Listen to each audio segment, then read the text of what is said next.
പ്രിയരെ, ഈ എറണാകുളം അങ്കമാലി അതിരൂപതയിലെ കുർബാന പ്രശ്നവുമായി ബന്ധപ്പെട്ട് ഇന്ന് ചില നീക്കുപോക്കുകൾ, സിനഡുമായി ചില നീക്കുപോക്കുകൾ നടത്തി ഒരു പ്രശ്ന പരിഹാര ഫോർമുല ഉണ്ടാക്കി. അതിനെക്കുറിച്ച് ഒത്തിരിയേറെ തർക്കങ്ങൾ വാട്സാപ്പിലും സാമൂഹ്യ മാധ്യമങ്ങളിലുമൊക്കെ നിറഞ്ഞ് നിൽക്കുന്നുണ്ട്.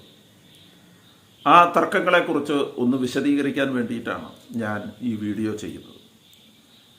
ഏറ്റവും പ്രധാനപ്പെട്ട കാര്യം, അൽമായ മുന്നേറ്റം എന്നത് യഥാർത്ഥത്തിൽ കുർബാന പ്രശ്നം പരിഹരിക്കുന്നതിന് വേണ്ടി തുടങ്ങിയ ഒരു മുന്നേറ്റമല്ല. ആ മുന്നേറ്റത്തിൻ്റെ ഒരു പ്രഖ്യാപിത ലക്ഷ്യം കുർബാന പ്രശ്നത്തിൻ്റെ ഒരു പരിഹാരമായിരുന്നില്ല. കുർബാന പ്രശ്നം ആ മുന്നേറ്റത്തിൻ്റെ മുന്നോട്ടുള്ള പോക്കിനിടയിൽ വന്നു കയറിയ ഒരു പ്രശ്നമാണ്. അത് ചില ആളുകളുടെ ബോധപൂർവമായ ഇടപെടലുകൾ കൊണ്ടാണ് ആ പ്രശ്നം അങ്ങനെ വന്ന് കയറിയത് തന്നെ. അൽമായ മുന്നേറ്റത്തിൻ്റെ പ്രഖ്യാപിത ലക്ഷ്യമെന്ന് പറയുന്നത്, ആദ്യത്തെ ലക്ഷ്യം ഭൂമി കുംഭകോണവുമായി ബന്ധപ്പെട്ട റെസ്റ്റിറ്റ്യൂഷൻ നടപ്പാക്കുക എന്നതായിരുന്നു അൽമായ മുന്നേറ്റത്തിൻ്റെ പ്രഖ്യാപിത ലക്ഷ്യം. ഇന്നും അൽമായ മുന്നേറ്റത്തിൻ്റെ പ്രഖ്യാപിത ലക്ഷ്യം അത് തന്നെയാണ്. ആ ലക്ഷ്യത്തിന് വേണ്ടി അൽമായ മുന്നേറ്റം കൂടിയപ്പോൾ എന്തുകൊണ്ടാണ് ഈ ഭൂമി കുംഭകോണം ഉണ്ടായത്? എന്തായിരുന്നു അതിൻ്റെ അടിസ്ഥാനപരമായ പ്രശ്നം?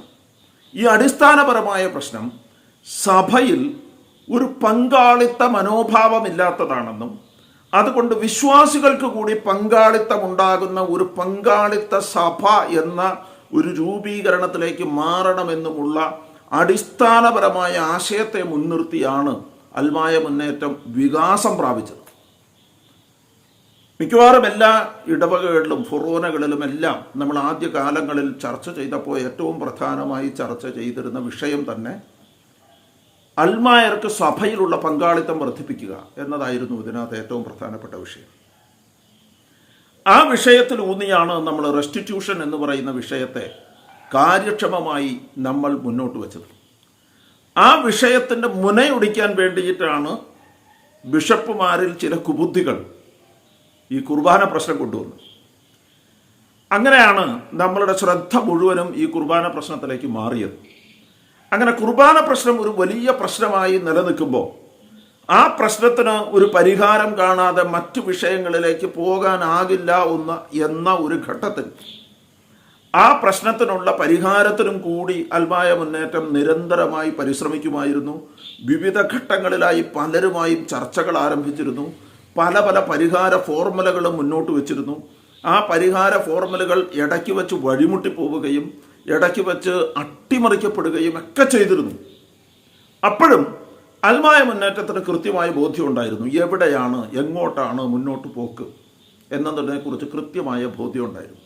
ആ ബോധ്യത്തിൽ തന്നെയാണ് അൽമായ മുന്നേറ്റം എല്ലാ സമയവും നടന്നിട്ടുള്ളത്. വ്യക്തമായ കൃത്യമായ പ്ലാനുകളുണ്ടായിരുന്നു, പദ്ധതികളുണ്ടായിരുന്നു. ഈ ജൂലൈ 3-ാം തീയതി മുതൽ ഈ കുർബാന ചൊല്ലിയില്ലെങ്കിൽ എറണാകുളത്തെ വിശ്വാസികളും വൈദികരും ഒക്കെ അതിനാൽ തന്നെ പുറത്താക്കപ്പെട്ടതായി കണക്കാക്കുമെന്ന് ഇതിനാൽ ഔദ്യോഗികമായി അറിയിക്കുന്നു എന്നൊക്കെ പറഞ്ഞ് മെത്രാന്മാർ സർക്കുലർ ഇറക്കിയപ്പോൾ വലിയ ആശങ്കയോടും വലിയ ഭീതിയോടും കൂടി എറണാകുളം അങ്കമാലി അതിരൂപതയുടെ വിവിധ ഭാഗങ്ങളിൽ നിന്ന് അൽമായ മുന്നേറ്റത്തിൻ്റെ നേതൃനിരയിലുള്ള മുഴുവൻ നേതാക്കളെയും വിളിച്ച അനവധി ആളുകളുണ്ട്. അവരോടെല്ലാവരോടും ഞങ്ങൾ പറഞ്ഞൊരു ഉത്തരവുണ്ടായിരുന്നു, ഈ ജൂലൈ 3 കടന്നു പോകുന്നു, അതിൻ്റെ അപ്പുറത്തേക്കൊന്നും സംഭവിക്കില്ല. അങ്ങനെ പറയാനുള്ള ഒരു ധൈര്യം കിട്ടിയത് കൃത്യമായ കാഴ്ചപ്പാടുകളും വ്യക്തമായ പ്ലാനുകളും അൽമായ മുന്നേറ്റത്തിന് ഉണ്ടായിരുന്നു എന്നതുകൊണ്ടാണ്. ഇല്ലെങ്കിൽ അങ്ങനെ പറയാനാവില്ലായിരുന്നു. എല്ലായ്പ്പോഴും ഈ ജൂലൈ 3 ഞങ്ങൾ എന്തു ചെയ്യും എന്ന് ആലോചിച്ചിരുന്ന മുഴുവൻ ആളുകളോടും ഞങ്ങൾ പറഞ്ഞ ഒരേ ഒരു ഉത്തരം, ഈ ജൂലൈ 3 കടന്നു പോകും എന്നതായിരുന്നു. ഇന്ന് ജൂലൈ മാസം 2-ാം തീയതിയാണ്. നാളെ ജൂലൈ മാസം 3-ാം തീയതിയാണ്. ഈ ജൂലൈ 3 കടന്നു പോകുമ്പോൾ യഥാർത്ഥത്തിൽ അൽമായ മുന്നേറ്റത്തിൻ്റെ മുന്നിലുണ്ടായിരുന്ന ആദ്യ കടമ്പ നമ്മൾ കടക്കുകയാണ്. ആ ആദ്യ കടമ്പ എന്നത് കുറച്ച് നാളുകൾക്ക് മുമ്പ് സിനഡ് ജനാഭിമുഖ കുർബാനയെ ഇല്ലിസിറ്റായി നിയമവിരുദ്ധമായി പ്രഖ്യാപിച്ചിരുന്നു. അതേ സിനഡിനെ കൊണ്ട് ജനാഭിമുഖ കുർബാന നിയമവിധേയമാണ് എന്ന് പറയിപ്പിക്കലായിരുന്നു ആദ്യ കടമ്പ. അതുകൊണ്ടാണ് ഈ സിനഡുമായി ഉണ്ടാക്കിയ നീക്കുപോക്ക് സംബന്ധിച്ചെഴുതിയ അറിയിപ്പിൽ മാർ ബോസ്കോ പുത്തൂരും മാർ റാഫേൽ തട്ടിലും ഒപ്പിട്ട ഈ അറിയിപ്പിൽ ജനാഭിമുഖ കുർബാന അല്ലെങ്കിൽ നിലവിലുള്ള കുർബാന രീതികൾ തുടരാവുന്നതാണ് എന്ന് ഞങ്ങൾ എഴുതിപ്പിച്ചത്. അങ്ങനെയാണ് ഇതിനകത്തെ ഒരു പ്രധാന വാചകം, അത് തുടരാവുന്നതാണ് എന്ന് പറഞ്ഞാൽ ദാറ്റ് ക്യാൻ ബി പെർമിറ്റഡ് എന്ന് പറഞ്ഞാൽ ഇന്ന് മുതൽ ഈ സർക്കുലർ ഇറങ്ങിയ 1-ാം തീയതി മുതൽ എറണാകുളം അങ്കമാലി അതിരൂപതയിൽ നടക്കുന്ന ഏതെങ്കിലും ഒരു ജനാഭിമുഖ കുർബാന ഇല്ലിസിറ്റ് ആണ് എന്ന് പറഞ്ഞ് ഒരു MTNS-കാരനും ഒരു CNA-കാരനോ അല്ലെങ്കിൽ മറ്റാർക്കെങ്കിലുമോ ഇനി ഒരു ദേവാലയത്തിലും കടന്നു ചെല്ലാനാവില്ല. അതവിടെ അസ്തമിച്ചിരിക്കുന്നു. ഈ കുർബാന യഥാർത്ഥത്തിൽ നിയമപരമായി സിനഡ് അനുവദിച്ചു തന്നിരിക്കുന്നു. അതൊരു നിസ്സാര കാര്യമല്ല. ഇതിൻ്റെ ആദ്യപടി മാത്രമാണ്. നമ്മുടെ ലക്ഷ്യം ഈ ജനാഭിമുഖ കുർബാന നിയമപരമായി അനുവദിക്കുക എന്നുള്ളതല്ല. നമ്മുടെ ലക്ഷ്യം നമ്മൾ ഇതിനു മുമ്പ് പ്രഖ്യാപിച്ചിട്ടുള്ളതാണ്. ജനാഭിമുഖ കുർബാന എറണാകുളം അങ്കമാലി അതിരൂപതയുടെ ഔദ്യോഗിക കുർബാനയാണെന്ന് പ്രഖ്യാപിക്കുക എന്നതാണ്. അല്ലെങ്കിൽ എറണാകുളം അങ്കമാലി അതിരൂപതയ്ക്ക് ഒരു ലിറ്റർജിക്കൽ വേരിയന്റായി ജനാഭിമുഖ കുർബാന ലഭിക്കുക എന്നത് തന്നെയാണ് നമ്മുടെ ലക്ഷ്യം. അതിനുവേണ്ടിയുള്ള ആദ്യ ചവിട്ടുപടിയായിട്ടാണ് നമ്മൾ ഇതിനെ കാണുക. ഇപ്പോൾ അത് സീറോ മലബാർ സഭയിലെ ഒരു ഔദ്യോഗിക കുർബാനയായി കഴിഞ്ഞിരിക്കുന്നു. അതോടൊപ്പം നമ്മൾ ഉയർത്തിയ മറ്റൊരു പ്രശ്നം, ഈ കുർബാന ഇപ്പോൾ ഒരു നീക്കുപോക്കിൻ്റെ പുറത്ത് മേജർ ആർച്ച് ബിഷപ്പും അപ്പസ്തോലിക് അഡ്മിനിസ്ട്രേറ്ററും ചേർന്ന് അനുവദിച്ചു തന്നാൽ നാളത്തെ സിനഡ്, ഇതിനു മുമ്പിറങ്ങിയ സർക്കുലർ അങ്ങനെ ഉണ്ടായിരുന്നു, നാളത്തെ സിനഡ് മറ്റൊരു തീരുമാനമെടുത്താലോ? അങ്ങനെ ഒരു തീരുമാനത്തെ നമ്മൾ എങ്ങനെ അഡ്രസ്സ് ചെയ്യും? അങ്ങനെ ഒരു തീരുമാനം എടുക്കുകയാണെങ്കിൽ പിന്നെ നമ്മളിപ്പോൾ ഒരു നീക്കുപോക്ക് ഉണ്ടാക്കുന്നതിന് അർത്ഥമുണ്ടോ? ഇത്തരം ചോദ്യങ്ങൾ നമ്മുടെ മുമ്പിൽ ഉന്നയിക്കപ്പെട്ടപ്പോൾ ആ ചോദ്യങ്ങൾക്ക് നമ്മൾ കൃത്യമായൊരു മറുപടി വേണമെന്ന് ആവശ്യപ്പെടുകയും ആ മറുപടിയെക്കുറിച്ച് മണിക്കൂറുകൾ നീണ്ട ചർച്ചകൾക്കൊടുവിൽ ഇനി ഈ തീരുമാനം സിനഡ് പുനഃപരിശോധിക്കുകയാണെങ്കിൽ, അല്ലെങ്കിൽ ഈ കാര്യത്തിൽ സിനഡ് തീരുമാനമെടുക്കുന്നതിന് മുമ്പ് എറണാകുളം അങ്കമാലി അതിരൂപതയിലെ കാനോനിക സമിതികളായ പ്രസ്ബിറ്ററി കൗൺസിൽ, പാസ്റ്ററൽ കൗൺസിൽ, ആലോചനാ സമിതി തുടങ്ങിയ 3 സമിതികളുമായി ചർച്ചകൾ നടത്തേണ്ടതുണ്ട്. അങ്ങനെ ചർച്ചകൾ നടത്താതെ ഒരു പുതിയ തീരുമാനത്തിലേക്ക് സിനഡ് പോകില്ല എന്ന് മേജർ ആർച്ച് ബിഷപ്പ് നമുക്ക് ഉറപ്പ് തന്നിരിക്കുക. ഇത് വളരെ പ്രധാനപ്പെട്ട ഒരു കാര്യമാണ്. അടുത്തത്, ഈ അതിരൂപതയിലെ മുഴുവൻ മനുഷ്യരുടെയും ഹൃദയത്തിൽ വല്ലാതെ നൊമ്പരപ്പെടുത്തിയ ഒരു കാര്യമുണ്ടായിരുന്നു.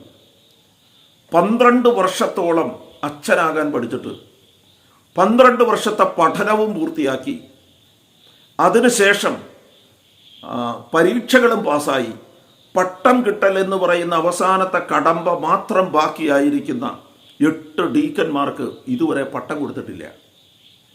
അവരുടെ പട്ടം വത്തിക്കാൻ മരവിപ്പിച്ചിരിക്കുകയാണെന്നാണ് പറയുന്നത്. അങ്ങനെ വത്തിക്കാൻ മരവിപ്പിച്ച ആ പട്ടം അത് കൊടുക്കുന്നതിന് വേണ്ടിയുള്ള ശുപാർശ സിനഡ് ചെയ്യും എന്നാണ് നമുക്ക് ലഭിച്ചിരിക്കുന്ന ഉറപ്പ്. മേൽപ്പറഞ്ഞ കാര്യങ്ങൾ അതിരൂപതയിൽ നടപ്പിലാക്കുന്നതിനനുസൃതമായി അതിരൂപതയിലെ എല്ലാ കാനോനിക സമിതികളുടെ രൂപീകരണവും അതിരൂപതയിലെ ഡീക്കന്മാരുടെ തിരുപ്പട്ടവും പരിശുദ്ധ സിംഹാസനത്തിൻ്റെ അനുവാദത്തോടെ നടത്തുന്നതാണ്. കൃത്യമാണ്.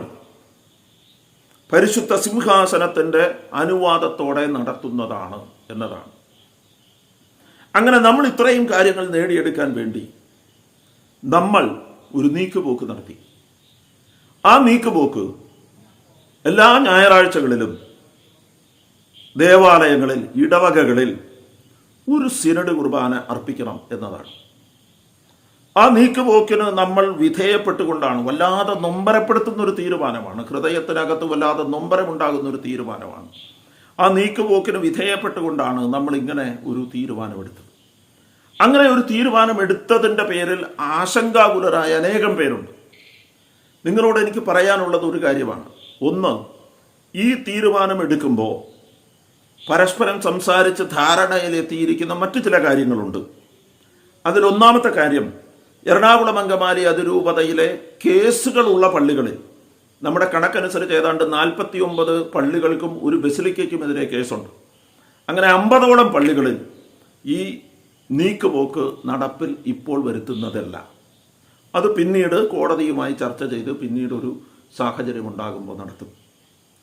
അടുത്തൊരു കാര്യം, അവിടെ ചർച്ച ചെയ്ത മറ്റൊരു പ്രധാനപ്പെട്ട ഒരു കാര്യം, ഏതെങ്കിലും പള്ളികളിൽ, ഇടവകകളിൽ, ആ ഇടവകകളിലെ വിശ്വാസികൾക്ക് സിനഡ് കുർബാന അർപ്പിക്കുന്നതിന് തടസ്സമുണ്ടെങ്കിൽ ആ വിശ്വാസികൾ ആ തടസ്സം ആ വികാരിയെ അറിയിക്കുകയും ആ വികാരി അത് കൂരിയെ അറിയിക്കുകയും വിശ്വാസികളും ഇടവകയിലെ ഭരണസമിതികളുമായി പിന്നീട് ചർച്ച നടത്തി ഒരു സമവായ തീരുമാനമുണ്ടാകുന്നതിന് മുമ്പ് ഈ കുർബാന ഇവിടെ നടത്തുന്നതല്ല. മറ്റൊന്ന്, ഈ അതിരൂപതയിൽ അനവധി പള്ളികളിൽ കടമുള്ള ദിവസങ്ങളിൽ ഒരു കുർബാന മാത്രമേ ഉള്ളൂ. അപ്പം ചർച്ചയിൽ പങ്കെടുത്ത ബിഷപ്പുമാർ അഷ്വർ ചെയ്തൊരു കാര്യം, ഈ നീക്കം ഒന്നിലേറെ കുർബാനകളുള്ള പള്ളികളെ മാത്രം ഉദ്ദേശിച്ചാണ്. ഒരു കുർബാന മാത്രം ഉള്ള പള്ളികളെ ഉദ്ദേശിച്ചല്ല ഈ നീക്കം ഉണ്ടായിരിക്കുന്നത്. അതുകൊണ്ട് അങ്ങനെയുള്ളവർ ആശങ്കപ്പെടേണ്ടതില്ല. ഇനി നിങ്ങളുടെ ഇടവകയിൽ നിങ്ങൾക്ക് ഈ ഒരു കുർബാന നടത്തുന്നതിൽ നിങ്ങൾക്ക് വലിയൊരു ആശങ്കയുണ്ടെങ്കിൽ ആ വിവരം നിങ്ങൾ അറിയിക്കുക. അതറിയിച്ചാൽ അതിനനുസരിച്ച് വികാരിയച്ഛൻ കൂലിയെ അറിയിക്കണം. ഒരു വികാരിയച്ഛന്മാരും ഈ സമവായ നീക്കത്തിനെതിരെ നിന്നുകൂടാ. വളരെ കൃത്യമാണ്, വളരെ വ്യക്തമാണ്. ഇതിനെ അട്ടിമറിക്കാൻ വേണ്ടി ബോധപൂർവം ഇടവകയിൽ കലാപം ഉണ്ടാക്കാൻ വികാരിയച്ഛന്മാർ തുനിയരുത്. വിശ്വാസികൾ വന്ന് അവർക്ക് തടസ്സമുണ്ട്, അവർക്ക് ബുദ്ധിമുട്ടാണ് എന്ന് പറഞ്ഞാൽ വികാരിയച്ഛന്മാർ അതിനെ പോസിറ്റീവായി സ്വീകരിക്കുക. അതിനുശേഷം അത് അരമനയിൽ അറിയിക്കുക. അറിയിച്ചതിന് ശേഷം അവരതിന് നീക്കുപോക്കുകൾ ഉണ്ടാക്കട്ടെ. അത് ഉണ്ടാക്കുന്നത് വരെ അവിടെ അതിൻ്റെ പേരിൽ കലാപം ഉണ്ടാക്കരുത്. ഇത്തരം കാര്യങ്ങളൊക്കെ ചർച്ചയ്ക്കിടയിൽ പരസ്പര ധാരണയായതാണ്. അതുകൊണ്ട് എവിടെയെങ്കിലും ഒരിടത്ത് വിശ്വാസികൾക്ക് സമ്മതമില്ലെങ്കിൽ അവിടെ നിർബന്ധിച്ച് ആ വികാരി കുർബാന ചെല്ലാൻ ശ്രമിക്കരുത്. ഇപ്പൊ തന്നെ ചില ഇടവകളിലൊക്കെ 1-2 വികാരിമാർ ഈ കുർബാന ചെല്ലും എന്ന് പറഞ്ഞ് വിശ്വാസികളുടെ ഇടയിൽ കലാപം ഉണ്ടാക്കാൻ ശ്രമിക്കുന്നുണ്ട്. അതിലൊന്ന് നടുവട്ടം പള്ളിയിലെ വികാരിയച്ഛനാണ്. ആ നടുവട്ടം പള്ളിയിലെ വികാരിയച്ഛൻ്റെ അടുത്ത് വിശ്വാസികൾ ചെന്ന് പറഞ്ഞുവെന്നാണ് നമ്മൾ മനസ്സിലാക്കുന്നത്. ആ വികാരിയച്ഛൻ ആ വിശ്വാസികളെ തമ്മിലടിപ്പിക്കാൻ ഒരു സംഘം ആളുകളെ കൊണ്ട് ജനാഭിമുഖ കുർബാന തടസ്സപ്പെടുത്താനും മറ്റൊരു സംഘം ആളുകളെ കൊണ്ട് സിനഡ് കുർബാന തടസ്സപ്പെടുത്താനും വേണ്ടി ആ വികാരി ശ്രമിക്കുന്നുണ്ടെന്നാണ് ഞങ്ങൾ മനസ്സിലാക്കുന്നത്. അത് തെറ്റാണ്. അത് സിനഡുമായി ഉണ്ടാക്കിയ ഈ ധാരണയ്ക്ക് വിരുദ്ധമാണ്. അങ്ങനെ ചെയ്തുകൂടാ. മറ്റൊന്ന് മഞ്ഞപ്ര പള്ളിയിലെ വികാരിയച്ഛനാണ്. മഞ്ഞപ്ര പള്ളിയിലെ വികാരിയച്ഛനും അവിടുത്തെ ആളുകൾ പറഞ്ഞിട്ട് ആ ആളുകളെ കൊണ്ട് ആ പള്ളിയിൽ കലാപം ഉണ്ടാക്കിക്കാൻ വേണ്ടി ബോധപൂർവം ചില ശ്രമങ്ങൾ നടത്തുന്നതായാണ് ഞങ്ങൾ മനസ്സിലാക്കുന്നത്. ഞാൻ കുർബാന ചെല്ലും എന്ന് പറഞ്ഞ് പുള്ളി ആവശ്യമില്ലാതെ വാശി പിടിക്കുകയാണ്. അത്തരം വാശികളുടെ ഒന്നിൻ്റെ ആവശ്യമില്ല. വളരെ കൃത്യമായി, വളരെ വ്യക്തമായി ചർച്ചയ്ക്കിടയിൽ ഈ കാര്യങ്ങളെല്ലാം ഉയർന്നു വരികയും അതിനെക്കുറിച്ച് സംസാരിക്കുകയും ഇന്ന് മേജർ ആർച്ച് ബിഷപ്പിനെ കണ്ടപ്പോൾ മേജർ ആർച്ച് ബിഷപ്പിനോട് പോലും ഇക്കാര്യങ്ങൾ പറയുകയും ചെയ്തിട്ടുള്ളതാണ്. അതിനാൽ അത്തരം കാര്യങ്ങളുമായി ചില വികാരിമാർ ബോധപൂർവം ഇടവകകളിൽ കലാപം സൃഷ്ടിക്കാൻ നോക്കരുത്. ഈ അതിരൂപതയിൽ ഒരു സമാധാനപരമായ ഒരു അന്തരീക്ഷം ഉണ്ടാകണമെന്നും ശാശ്വതമായൊരു സമാധാനം ഉണ്ടാകണമെന്നും ആഗ്രഹത്തോടു കൂടിയാണ് ഈ വിഷയം പരിഹരിക്കപ്പെട്ടത്. അത് ഈ വിഷയത്തിൻ്റെ ഒരു പരിപൂർണ പരിഹാരമല്ല. അൽമായ മുന്നേറ്റത്തിൻ്റെ പോരാട്ടത്തിൻ്റെ അടുത്ത ഘട്ടം ആരംഭിക്കാനിരിക്കുകയാണ്. അത് ജനാഭിമുഖ കുർബാന കൃത്യമായൊരു ലിറ്റർജിക്കൽ വേരിയന്റ് ആക്കി മാറ്റിത്തരണമെന്നും റെസ്റ്റിറ്റ്യൂഷൻ നടപ്പാക്കണമെന്നും സഭയിൽ പങ്കാളിത്ത സഭ എന്ന കാഴ്ചപ്പാട് നടപ്പാക്കണമെന്നും ആവശ്യപ്പെട്ടുകൊണ്ടുള്ള വൻ മുന്നേറ്റങ്ങൾ അൽമായ മുന്നേറ്റം കളമൊരുങ്ങുകയാണ്. ആ സമയത്ത് ഈ ചെറിയ വിഷയത്തെ വീണ്ടും കത്തിച്ചു നിർത്താൻ ചില ഇടവക വികാരിമാർ, പ്രത്യേകിച്ച് സിനഡിനോടൊപ്പം നിൽക്കുന്ന ചില ഇടവക വികാരിമാർ ശ്രമിക്കുന്നതായി ഞങ്ങൾ അറിയുന്നുണ്ട്. അത് തെറ്റാണ്. സിനഡുമായി ഉണ്ടാക്കിയ ധാരണയ്ക്ക് വിരുദ്ധമാണ്. അത്തരം പ്രവൃത്തികൾ നിങ്ങളുടെ ഭാഗത്തു നിന്നുണ്ടായാൽ വളരെ സീരിയസ് ആയി ഞങ്ങൾ ഈ വിഷയങ്ങളെ മുന്നോട്ട് കൊണ്ടുപോവുക തന്നെ ചെയ്യും. ഞങ്ങൾ അവരെ ഓർമ്മപ്പെടുത്തുകയാണ്.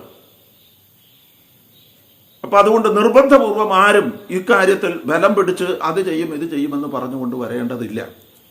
അൽമായ മുന്നേറ്റം നമ്മുടെ കൃത്യമായ ബോധ്യത്തിൻ്റെ അടിസ്ഥാനത്തിൽ നിന്നുകൊണ്ടാണ് കാര്യങ്ങൾ ചെയ്യുന്നത്. ഇതൊരു നീക്കുപോക്കാണ്. ആ നീക്കുപോക്കിനെ പരമാവധി നമ്മൾ മുന്നോട്ട് കൊണ്ടുപോവുക തന്നെ ചെയ്യും. എന്നാൽ അതിനകത്ത് കിട്ടിയിരിക്കുന്ന ഇളവുകൾ നമ്മൾ ബോധപൂർവം നമ്മളത് ഉപയോഗിക്കുകയും അതിനെ പരിഹരിക്കാൻ ശ്രമിക്കുകയും പരിഹരിക്കുകയും ഒക്കെ ചെയ്യും. പക്ഷെ എന്നാൽ അതിന് വിഘാതമായി ചില ആളുകൾ ബോധപൂർവം പെരുമാറുന്നതായി നമ്മൾ മനസ്സിലാക്കുന്നു. അൽമായ മുന്നേറ്റം ഒറ്റയ്ക്കല്ല, ഒറ്റക്കെട്ടാണ്. അതിശക്തമായി ഇനിയും നമ്മൾ മുമ്പോട്ട് പോവുകയാണ്. നമ്മളുടെ യഥാർത്ഥമായ ലക്ഷ്യങ്ങളിലേക്ക് ഇനിയാണ് നമ്മൾ പറന്നടക്കാനാവുക. നമ്മൾ ആ ലക്ഷ്യങ്ങളിലേക്ക് കാലെടുത്ത് വയ്ക്കാനായി പരിശ്രമിക്കുന്ന ഓരോ ചുവടുവെപ്പും അത് ആഗോള കത്തോലിക്ക സഭയിൽ അല്ലെങ്കിൽ സീറോ മലബാർ സഭയിലെമ്പാടും വലിയ മാറ്റങ്ങൾക്ക് കാരണമാകാനുള്ള ഒരു മുന്നേറ്റത്തിനാണ് നമ്മൾ തുടക്കം കുറിക്കാൻ പോകുന്നത്. നിങ്ങളെല്ലാവരും ഇനിയും അൽമായ മുന്നേറ്റത്തോടൊപ്പം ഉണ്ടാകണമെന്ന് അഭ്യർത്ഥിക്കുന്നു. നന്ദി.